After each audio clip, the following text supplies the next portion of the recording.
जय हिंद। Welcome you all on the एजिस्ट platform of English first one. आज हम आपको बताने जा रहे हैं लॉस्ट स्प्रिंग का सेकंड पार्ट जो है I want to drive a car, मैं एक कार को चलाना चाहता हूँ। Mukesh insist on being his own master. जो मुकेश है इसमें एक कैरेक्टर है, वो अपनी मास्टर यानी अपने खुद का मालिक, अपना काम करने के लिए इंसिस्ट करता है, जोर डालता है। I will be a motor mechanic he announce. वह खुल करके बोलता है कि मैं एक मोटर मैकेनिक बनना चाहता हूँ, अपना मालिक खुद का बनना चाहता हूँ। Do you know anything about cars? I asked. Writer ने पूछा क्या तुम कार के बारे में कुछ जानते भी हो?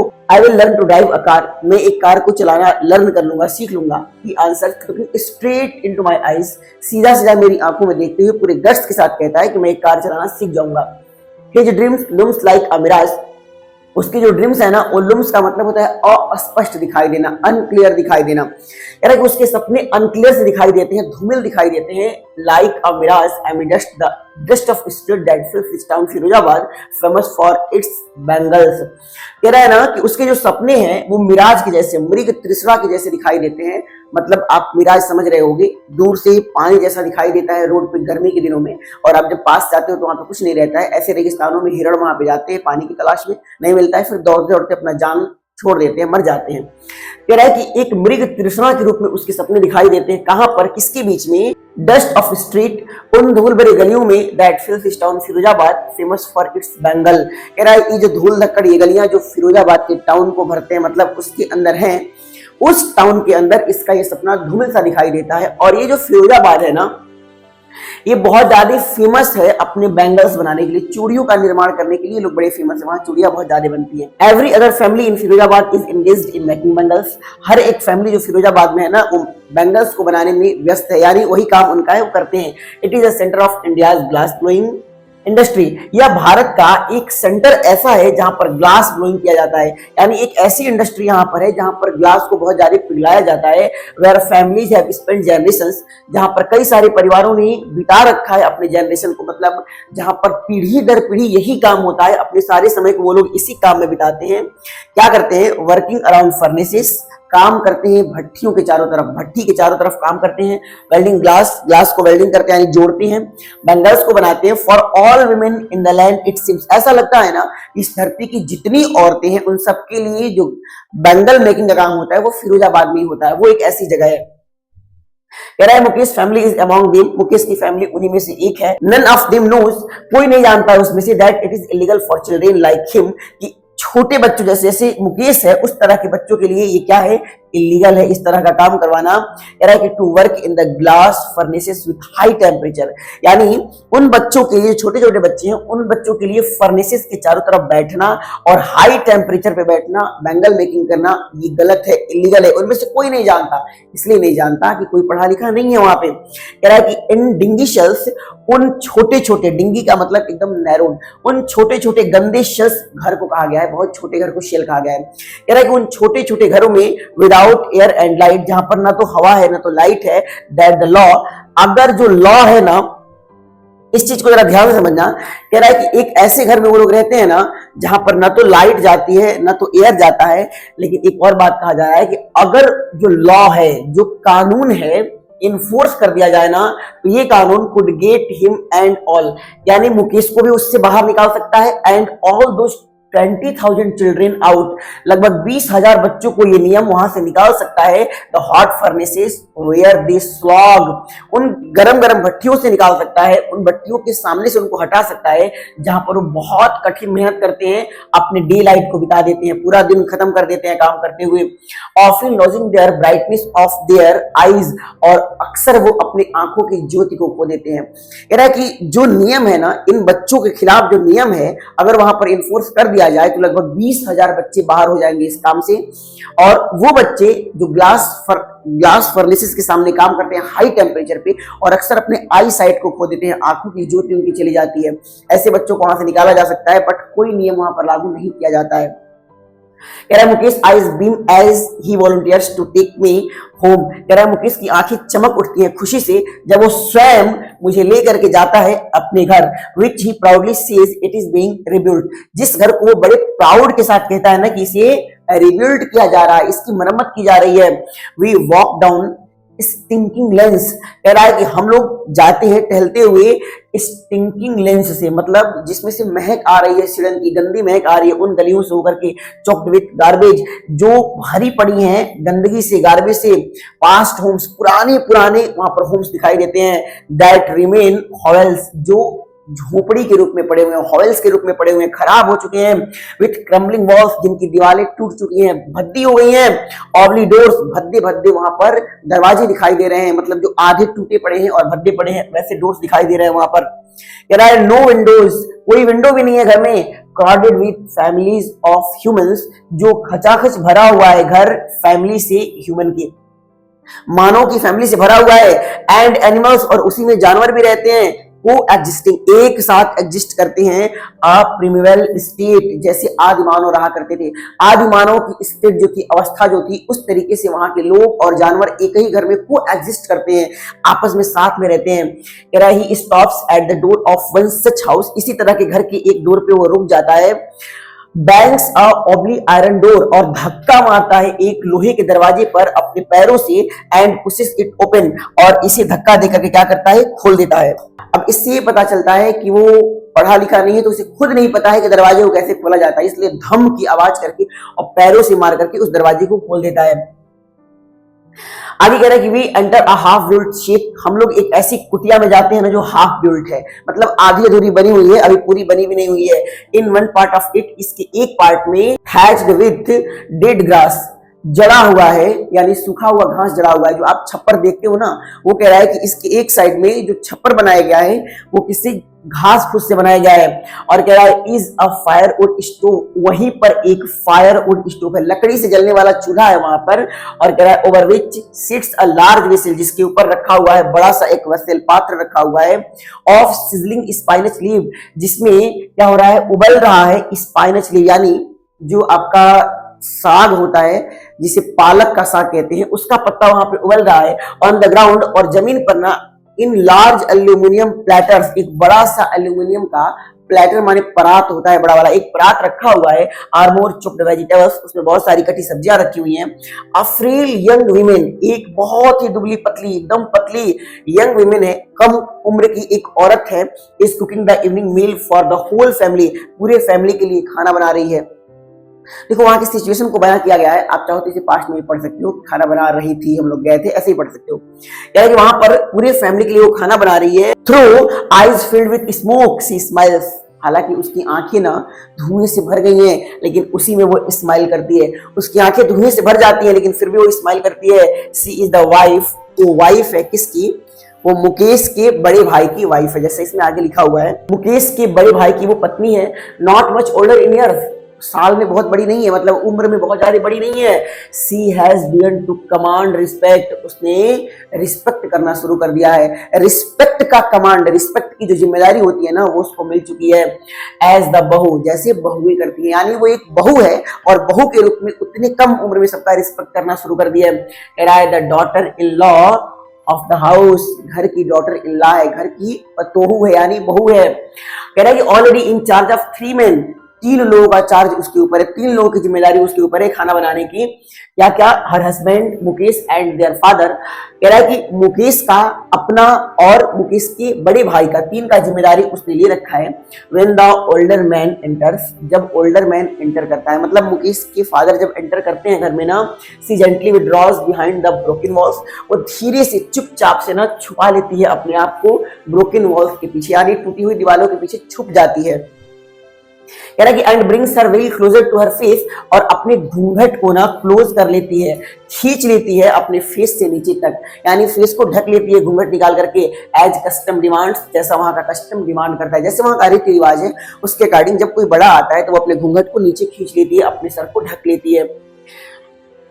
कह रहा है कि daughter in law must veil their faces before male elders, ऐसा कहा जाता है कि जो डॉटर इन लॉ होती है ना, बहू होती है ना, उसे वेल कर लेना चाहिए, अवश्य कर लेना चाहिए, अपने फेस को ढक लेना चाहिए मेल एल्डर्स के सामने, यानी मेल अगर आते हैं, एल्डर हैं, उनसे बड़े हैं, तो उनको अपने फेस को ढक लेना चाहिए। In this case the elder is an impoverished bangle maker. कह रहा है कि इस तरह से अगर देखा जाए ना तो जो एल्डर है सबसे बड़ा है, मतलब मुकेश का जो फादर है ना वो एक इम्पोरिज्ड का मतलब होता है कंगाल, एक कंगाल बेंगल मेकर है। वो एक ऐसा चूड़ी बनाने वाला आदमी जो कंगाल है, उसके पास बहुत कुछ नहीं है, काफी गरीब है वो बहुत ज्यादा। कह रहा है despite long years of hard labour, कई साल तक ना हार्ड लेबर करने के बावजूद भी फर्स्ट एज अ टेलर, जो पहले एक टेलर था, यानी मुकेश का फादर पहले एक टेलर था और देन अ बेंगल मेकर, उसके बाद वो एक बेंगल मेकर बना, फिर भी उसने बेंगल मेकर के रूप में बहुत सारा दिन काम किया। उसके बावजूद he has failed to renovate a house, वो फील हो गया एक घर बनाने में। अपनी जिंदगी के कई साल उसने बेंगल मेकिंग में लगा दिए लेकिन एक घर आज तक नहीं बना पाया।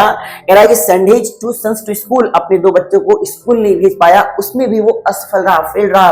All he has manage to do, जितना भी उसने कर पाया है, जितना करने में वो मैनेज किया है ना, is teach them what he knows, पढ़ा दिया है उसने जो वह खुद जानता है। यानी बेंगल मेकिंग का काम उसका फादर जानता था तो उसने अपने बच्चों को भी बस वही सिखा पाया और कुछ नहीं कर पाया। कह रहा है क्या सिखाया, the art of making bangles, कि किस तरीके से बैंगल्स को बनाया जाता है, बस इतना ही उसने सिखा पाया है अभी तक अपने बच्चों को, जो पूरी लाइफ में वो कर पाया है, उनको स्कूल भी नहीं भेज पाया।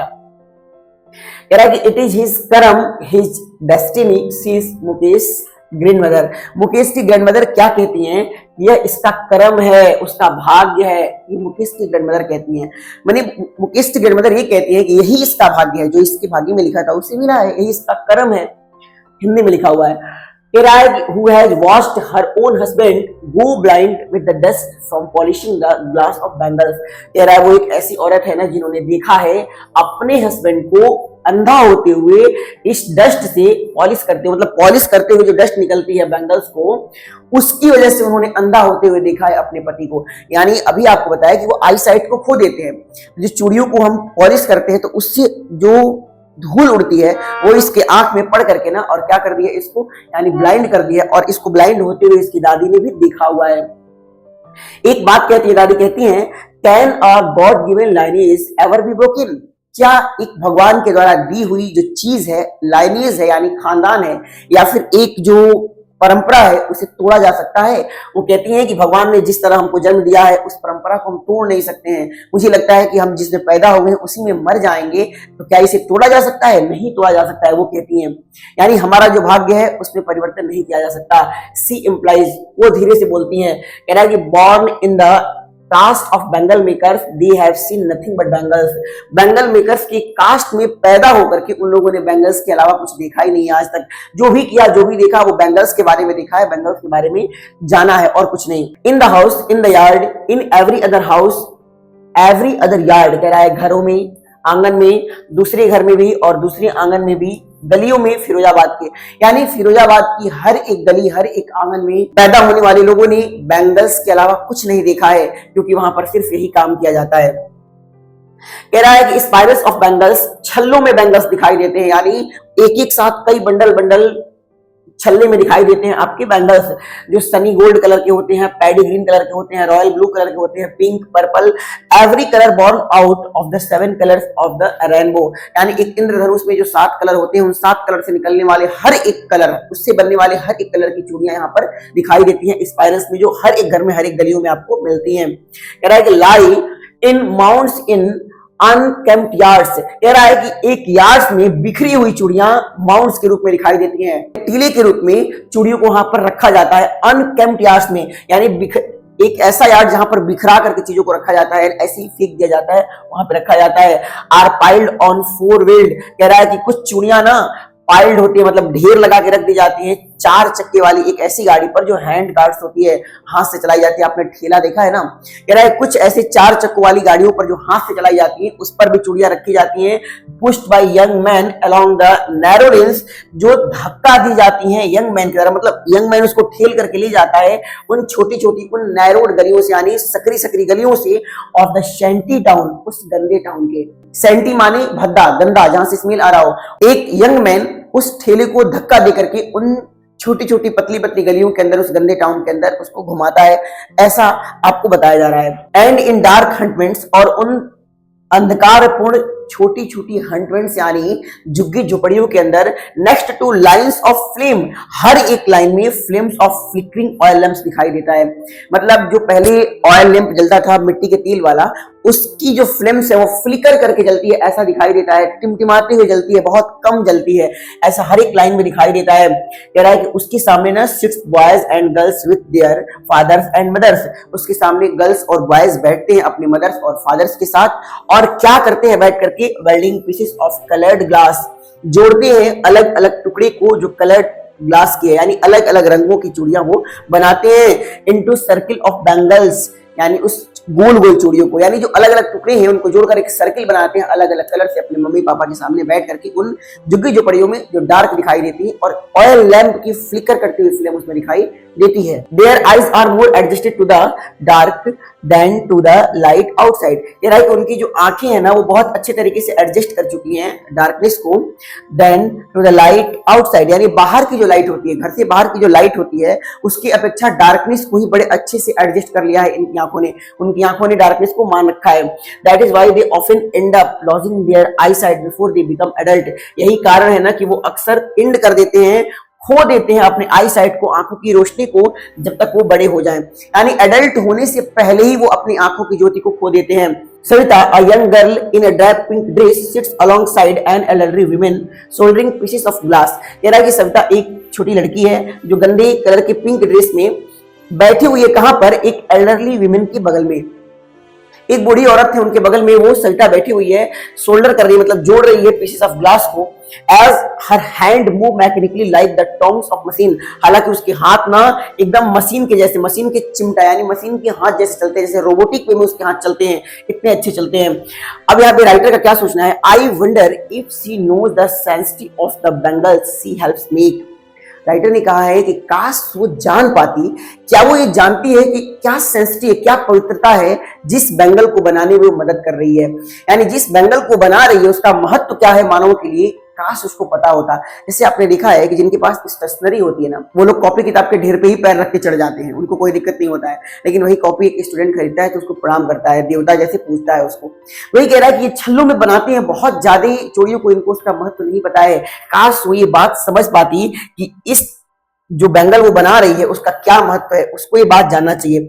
आगे इन्होंने डिस्क्राइब भी किया हुआ है कि उसका क्या महत्व है, कह रहा है it symbolizes an Indian woman's suhag, ये एक भारतीय नारी के ना सुहाग को सिंबलाइज करता है, यानी एक औरत जिसका हस्बैंड उसके साथ होता है तो वो औरत इन कलर्ड चूड़ियों को पहनती है, शायद इस बात का पता सविता को नहीं है।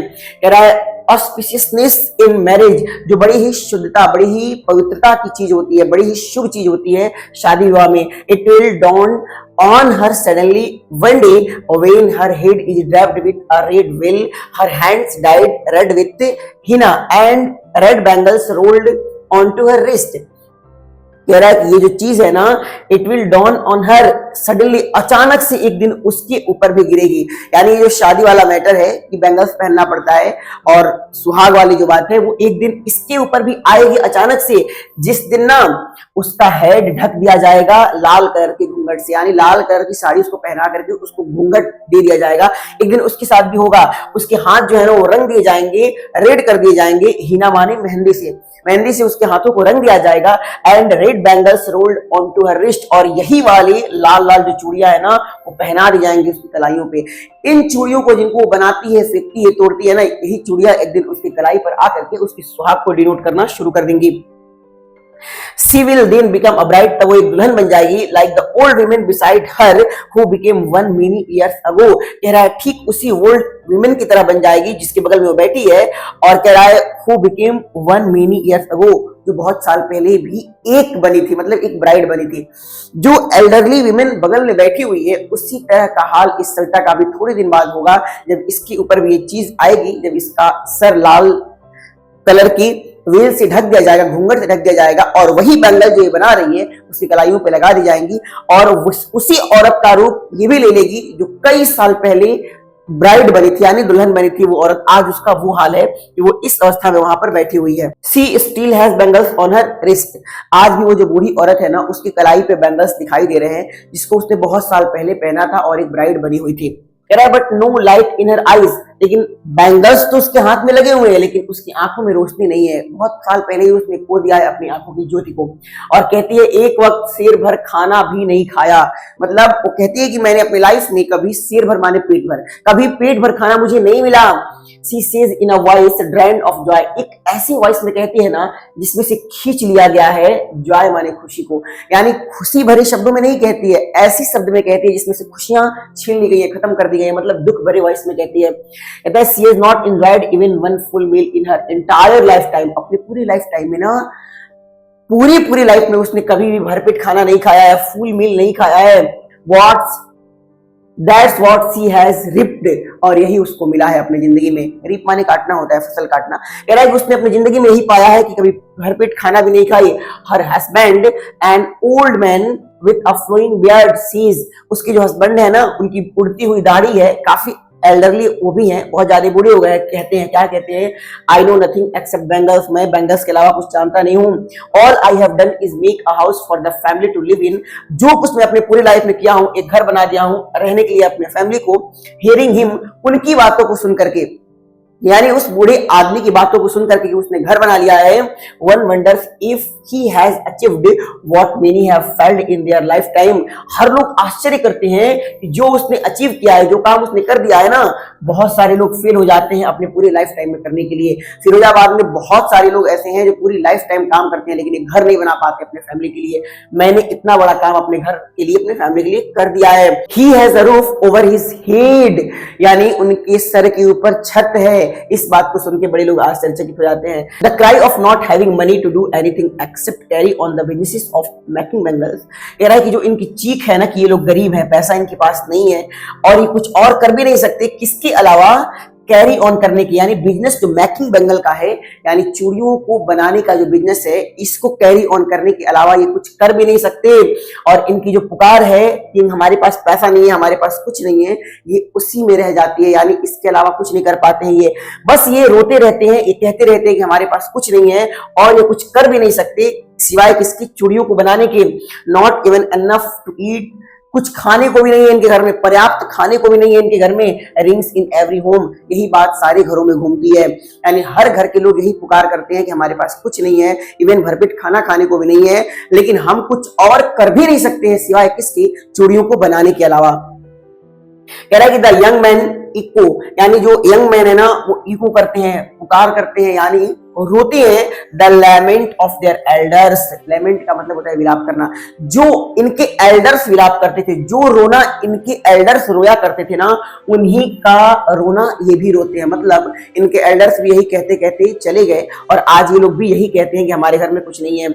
Little has moved with time it seems in Firozabad, ऐसा लगता है ना कि नौ के बराबर बदलाव हुआ है ना किसमें, फिरोजाबाद में। ऐसा प्रतीत होता है कि फिरोजाबाद में कुछ बदला नहीं समय के साथ साथ। Years of mind numbing toil have killed all initiative and the ability to dream, कह रहा है कि वर्षों वर्षों जो माइंड को सुन्न कर देने वाली कठिन काम है ना, कठिन परिश्रम है ना, उसने मार दिया है हर एक पहल को, हर एक इनिशिएटिव लेने की क्षमता को मार दिया है लोगों की। And the ability to the dream, और सपना देखने का, अलग अलग सपना सजाने का जो एबिलिटी होता है ना, अलग अलग पहल लेने का जो माइंड एबिलिटी होती है, उसको किसने मार दिया है, वर्षों से चली आ रही उस कठिन परिश्रम ने मार रखा है। कह रहा है कि why not organize yourself into a cooperative, I ask a group of young men who have fallen into the vicious circle of middlemen who trapped their fathers and forefathers। कह रहा है राइटर ने क्या बोला कि क्यों नहीं तुम लोग ऑर्गेनाइज कर लेते हो अपने आप से एक कोऑपरेटिव, यानी क्यों नहीं तुम लोग अपना एक ग्रुप बना लेते हो और ग्रुप बना करके कोई काम क्यों नहीं करते हो। ऐसा मैंने किससे पूछा, एक ऐसे ग्रुप से पूछा जो यंग मैन का था और वो लोग गिर चुके हैं विशियस सर्किल, एक दुष्टतापूर्ण यानी दुष्टों से भरा हुआ एक सर्किल है। किसका सर्किल है, जिसमें मिडिल मैन है, दलाल है, और उन लोगों ने, उन दलालों ने इनको ट्रैप कर रखा है, इनके फादर्स को और इनके फोर फादर्स को। कह रहा है कि इनके जो पूर्वज थे उनको भी, इनके फादर थे उनको भी, और ये लोग जो है इनको भी बीच बिचौलिए जो है, दलाल जो है ना, उन लोगों ने जाल में आबद्ध कर रखा है, उनको फंसा रखा है। ऐसे ग्रुप से मैंने ये बात कहा कि तुम लोग एक कोऑपरेटिव क्यों नहीं बना लेते हो। कह रहा है even if we get organized उनमें से लोगों ने कहा कि अगर हम बना भी लेते हैं ना, ऑर्गेनाइज कर भी लेते हैं ना, तो we are the ones who will be hauled up by the police. हम वो लोग होंगे जिनको हॉल अप किया जाएगा, खींच करके ले जाया जाएगा पुलिस के द्वारा, बिटेन पीटा जाएगा, and dragged to the jail for doing something illegal, और जेल में डाल दिया जाएगा कुछ इलीगल करने के जुर्म में। ये कहा जाएगा कि तुमने इलीगल काम किया है और जेल में डाल दिया जाएगा देसे, ऐसा वो लोग कहते हैं। कहते हैं कि अगर हम लोगों ने ऐसा किया भी ना, एक तो कर नहीं सकते हैं, अगर कर भी दिए ना तो हम लोग उन लोगों में से काउंट किए जाएंगे कि हम लोगों ने कुछ इलीगल काम किया है, हमको जेल में ले जाया जाएगा, घसीट करके पीटा जाएगा और इस तरह के जुर्म में हम लोगों को बंद कर दिया जाएगा। कह रहा है there is no leader among them, उनके बीच में कोई लीडर भी नहीं है। No one who could help them see things differently, कोई भी ऐसा नहीं है उन लोगों के बीच में जो हालातों को, थिंग्स माने हालातों को अलग तरीके से देखे और समझे। राइटर ने यहाँ पे बोला है कि वहां पर कोई ऐसा भी नहीं है ना जो उनके हालातों को दूसरी तरह से समझे और उनकी मदद कर पाए, ऐसा भी वहां पे कोई नहीं है। कह रहा है कि their fathers are as tired as they are, उनके फादर इस तरीके से टायर्ड थे, थक चुके थे इस काम को करते हुए जिस तरीके से ये लोग भी थक चुके हैं। They talk endlessly in a spiral, वो लोग टॉक करते हैं, बात करते हैं बहुत ज्यादा, एंडलेसली बात करते हैं सारे के सारे फिरोजाबाद वाले, लेकिन स्पाइरल में बात करते हैं दैट मूव्स, उनकी बातें। स्पाइरल कहने का मतलब क्या होता है, हम बैठ करके बहुत बड़ी बड़ी योजना बना रहे हैं कि हम ये करेंगे वो करेंगे, फिर घूम फिर करके बात हमारे वहीं पर आ जा रही है, यानी स्पाइरल वे में बात करते हैं। कह रहा है कि वो बात तो करते हैं, इंडस्ट्री बात करते हैं स्पाइरल वे में, जो बातें मूव करती हैं from the poverty to apathy, उनकी जो बात है ना वो गरीबी से लेकर के और एपैथी तक जाती है। उनकी जो बात होती है ना वो गरीबी से लेकर के और उदासी पर खत्म हो जाती है, टू ग्रीड, लालच भी खत्म हो जाती है, एंड टू इनजस्टिस, और अन्याय पर खत्म हो जाती है। कह रहा है कि वो इंडलेसली बातें करते हैं, इतना उनके पास मैटर है गरीबी का, उदासी का, लालच का और इनजस्टिस का, इतना ज्यादा ये चीजें उनके अंदर भरी हुई हैं कि इसी पर बात करते हैं वो, और स्पाइरल वे में बात करते हैं, बात करते करते फिर वहीं पे चले आते हैं। उनके पास दूसरा कुछ बात करने को भी नहीं है। कह रहा है लिस्निंग टू देम, उनको सुन करके ना, उनकी बातों को सुन करके, आई सी टू डिस्टिंक्ट वर्ड्स, मैं दो अलग अलग वर्ड्स को देखती हूँ, दो अलग अलग दुनिया की कल्पना करती हूँ, दो अलग अलग जिंदगी की कल्पना करती हूँ। क्या? One of the family caught in a web of poverty, कह रहा है कि एक ऐसी फैमिली जो पकड़ ली गई है वेब ऑफ पॉवर्टी के अंदर, यानी जिसको गरीबी ने जकड़ रखा है। पहली फैमिली तो ये हो गई, और वो फैमिली बर्डेन्ड, इसके ऊपर बोझ लाद दिया गया है। कैसा बोझ लाद दिया गया है? पहली फैमिली वो जो गरीबी के अंदर जकड़ ली गई है और उसके ऊपर बोझ ला दिया गया है by the stigma of caste in which they are born, उनके ऊपर ना कास्टिज्म का, यानी जिस कास्ट में वो लोग पैदा होते हैं उसका स्टिग्मा लगा दिया गया है, कलंक लगा दिया गया। कहने का मतलब क्या है, अगर कोई आदमी दलित है तो उसके ऊपर दलित होने का एक कलंक लगा दिया जाता है कि तुम ये नहीं कर सकते हो, वो नहीं कर सकते हो, तुम बस यही कर सकते हो। वही कह रहा है कि एक तो ऐसी फैमिली जो पहली बात तो पॉवर्टी से, गरीबी से जूझ रही है, और दूसरी बात कि उसको क्या कर दिया गया है, कास्टिज्म का, जिस कास्ट में वो पैदा हुआ है उसका कलंक उसके ऊपर थोप दिया गया है कि तुम इस जाति के हो, यही कर सकते हो। और एक फैमिली की कल्पना मैं क्या करती हूँ, जो family vicious circle of the साहूकार, एक ऐसी फैमिली जो फंस चुकी है दुष्टतापूर्ण भरे हुए, दुष्ट से भरे हुए सर्किल के बीच में, किसके? साहूकार के, द मिडिल मैन दलालों के, द पुलिसमैन के, यानी कीपर्स ऑफ लॉ, जो लोग लॉ को कीप करते हैं, यानी ब्यूरोक्रेट्स के रूप में, द ब्यूरोक्रेट्स यहां लिखा हुआ है, एंड द पॉलिटिशियन। कह रहा है कि एक फैमिली ऐसी है जो गरीबी और कास्टिज्म से जूझ रही है, दूसरी फैमिली तो ये है ना जो कुछ दुष्ट लोगों के चक्कर में फंस गई है, दुष्ट लोगों ने उसके ऊपर अपना कब्जा जमा रखा है। जैसे कोई साहूकार है, मतलब जो बड़े बनिया वर्ग होते हैं वो है, पुलिसमैन है, ब्यूरोक्रेट्स हैं, जो लोग लॉ को, यानी जो नेता वगैरह होते हैं, पॉलिटिशियन है, ये सब लोग मिलकर के उन लोगों के ऊपर ऐसा जुर्म कर रखा है कि वो कहीं भाग नहीं सकते हैं, वो सिर्फ वही करते हैं। ये दो वर्ड की तुलना मैं करती हूं, एक बार और देख लो, दो अलग अलग दुनिया कौन कौन सी है। एक दुनिया तो जो गरीबी और कास्टिज्म में, यानी जातिगत विभेद में फंस गई है और काम करने के लिए मजबूर है। दूसरी दुनिया कि जिसके ऊपर अलग से दुष्ट लोगों का प्रभाव है, दुष्ट लोगों ने जकड़ रखा है उनको, जिसमें नेता हैं, जिसमें ब्यूरोक्रेट्स हैं, जो पुलिसमैन हैं, मिडिल मैन है, सब लोगों ने उसके ऊपर ऐसा कब्जा जमा रखा है कि वो कहीं भाग नहीं सकता है, कुछ कर भी नहीं सकता है। कह रहा है together they have imposed the baggage on the child that he can not put down. कह रहा है सबने मिलकर के इंपोज कर दिया है, लोड कर दिया है बैगेज को, भार को, ऑन द चाइल्ड, बच्चों पर, that he can not put down, जिसे वह उतार नहीं सकता है। इन सबने मिलकर बच्चों के ऊपर ऐसा भार लोड कर दिया है कि वो उतार नहीं सकते हैं अपनी जिंदगी से। कह रहा है बिफोर ही इज अवेयर, जब तक वो लोग परिचित होते हैं ना कि हमारे साथ क्या हो रहा है, उसके पहले ही accept it as naturally as his father. वो बच्चा, वहां पर पैदा होने वाला हर बच्चा जब तक बोध होता है, वो पता चले कि हमारे साथ क्या हो रहा है, उसके पहले वो एक्सेप्ट कर लेता है सारी चीजों को बड़े आराम से, जैसे उसके फादर ने कर लिया था। उसके पूर्वजों ने आराम से इस चीज को धीरे धीरे एक्सेप्ट कर लिया था, वो भी कर लेता है, कुछ नहीं कर पाता। To do anything else would mean to dare, यहां पर कुछ और करना मतलब हिम्मत करना हो गया। यानी फिरोजाबाद में कोई आदमी कुछ और कर ले, इसका मतलब यह है कि वो हिम्मत किया है, मतलब कानून से आगे बढ़ के काम किया है, इसलिए उसके ऊपर अलग अलग तरह के जुर्म बरसाए जाते हैं। आगे कह रहा है कि and daring is not part of his growing up, और जो यहाँ पर हिम्मत करने वाली बात है ना, वो एक पार्ट हो ही नहीं सकता यहाँ पर पढ़ने बढ़ने का। यहाँ पर जो बच्चा पलता बढ़ता है उसके बड़े होने का ये पार्ट हो ही नहीं सकता कि वो हिम्मत करे। यानी अगर वो हिम्मत करेगा तो उसका बड़ा होना, ग्रो होना भी खत्म हो जाएगा। When I sense a flash on it, When I sense, जब मैं सुनती हूँ, महसूस करती हूँ, flash on it in Mukesh I am cheered. Writer ने क्या बोला है कि जब एक फ्लेश, एक अलग तरीके की फीलिंग दिखाई देती है मुकेश के अंदर, तो मैं बहुत आजारी खुश हो जाती हूँ। I want to be a motor mechanic, he repeats, वो बार बार बोलता है कि मैं एक मोटर मैकेनिक बनूंगा। He will go to a garage and learn, वो जाएगा गैरेज में और सीखेगा।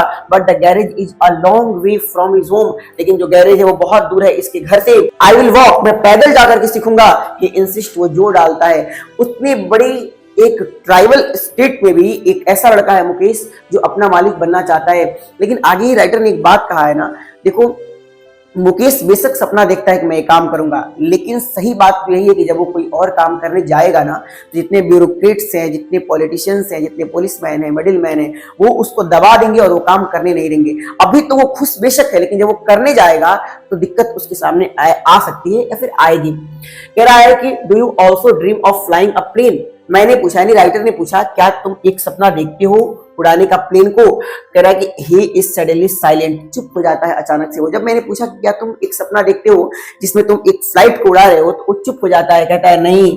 वो क्या बोलता है, स्टेरिंग एट द ग्राउंड, जमीन पर घुरते हुए, यानी थोड़ा सा परेशान हो जाता है, जमीन पर घुरते हुए कहता है कि नहीं, मेरा सपना प्लेन उड़ाने का नहीं है। अब सोचो, उसका सपना भी नहीं है, हो या ना हो, उसने सोचा भी नहीं है, बहुत बड़ा सोचा है, तो बस यही सोचा है कि मैं मोटर मैकेनिक बन जाऊंगा। फिरोजाबाद के लिए ये हालात हैं। In his small murmur there is an embarrassment, कह रहा है कि उसका जो स्मॉल मर्मर है ना, जो धीरे से वो गुनगुना करके बोलता है ना, नहीं यहाँ जो भी बोलता है ना, उसमें एक एम्बैरेसमेंट दिखाई देता है, एक शर्म दिखाई देता है, एक उलझन सी दिखाई देती है।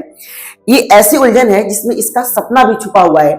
और लेकिन कह रहा है कि वो जो एम्बैरेसमेंट है ना, जो फ्लैश है ना, जो इच्छा है ना उसकी, that has not yet turned into regret, वो अभी बदली नहीं है रिग्रेट माने पछतावा में। कह रहा है कि थोड़ा बहुत जो उसी फ्लैश है, इच्छा है ना एक मोटर मैकेनिक बनने का, एक कार को ड्राइव करने का, वो इच्छा अभी रिग्रेट में नहीं बदली है। कहने का मतलब वो छोटा बच्चा है तो सपना देख रहा है कि मैं ये काम कर लूंगा, लेकिन जब वो थोड़ा बड़ा होगा और जब ये काम करने जाएगा ना, तो उसे रोक दिया जाएगा, उसे परेशान किया जाएगा, तो ये जो फ्लैश है, ये जो इच्छा उसके अंदर चल रही है, ये पछतावा में बदल जाएगी। जब उसको जेल में डाल दिया जाएगा, घसीटा जाएगा, मारा जाएगा, तो वो सोचेगा कि काश मैं जिस चीज पे पछता रहा हूं इसे नहीं किया होता। यानी वो जो इच्छा है उसकी ना कार चलाने की, वो रिग्रेट में चेंज अभी नहीं हुई है, लेकिन होगी। कह रहा है he is content to dream of cars, वो बहुत ज्यादा संतुष्ट है कारों का सपना देख करके।